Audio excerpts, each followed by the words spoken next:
दोस्तों, हम परदेशियों की जो बीवियाँ होती हैं, अक्सर वो सवाल भी करती हैं और कुछ की तो नहीं कर पाती क्योंकि वो सोचती हैं कि मतलब क्या सोचेंगे। और जो सवाल होता है वो ये होता है कि कब तक मैं ऐसे अकेले रहूँगी, आप वहाँ रहोगे और मैं, क्योंकि मेरी वाइफ भी मुझसे अक्सर ये पूछती रहती है बेचारी कि कब तक जो है ऐसे चलेगा, आपके लिए इतना आसान कैसे हो जाता है, हम बच्चों हमें और आप बच्चों को, और आप हमें छोड़ के चले जाते हैं।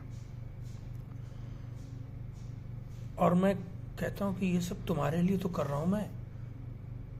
हालांकि मेरे पास अभी अपना घर नहीं है, लेकिन इंशाल्लाह दुआ है भगवान से, ऊपर वाले से, कि जो है मतलब आज नहीं तो कल ना कहीं घर हो जाएगा मेरा। लेकिन फिर भी मैं कहता हूँ कि मैं तुम्हारे लिए तो कर रहा हूँ, बच्चों के लिए तो कर रहा हूँ, इसीलिए तो कर रहा हूँ। ये एफर्ट है, ठीक है, लेकिन ये बातें ना मेरी समझ में अब आ रही हैं थोड़ा थोड़ा कि ये मिसमैच है। इमोशनल का जो होता है ना, इमोशनल मैच, इमोशनल का मिसमैच है ये बात सही नहीं है। क्योंकि मैं उसको बहुत सारी दलीलें देता हूँ, मुझे लगता है कि दलील से ज़्यादा ज़रूरी है प्रेजेंस, एश्योरेंस चाहिए उसको। किसी भी जो परदेसी लोग होते हैं ना, उनकी जो बीवियाँ होती हैं ना, उनको प्रेजेंस चाहिए।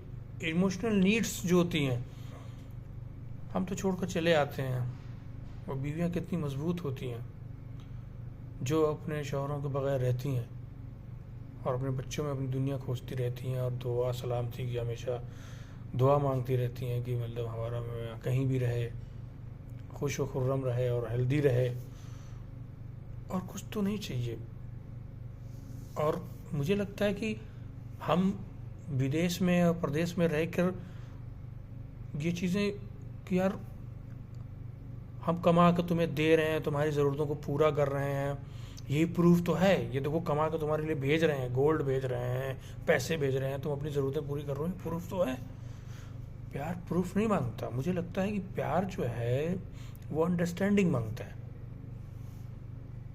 अंडरस्टैंडिंग मांगता है, और जो बहुत कम लोग समझ पाते हैं। और सबका दुख दूर करे।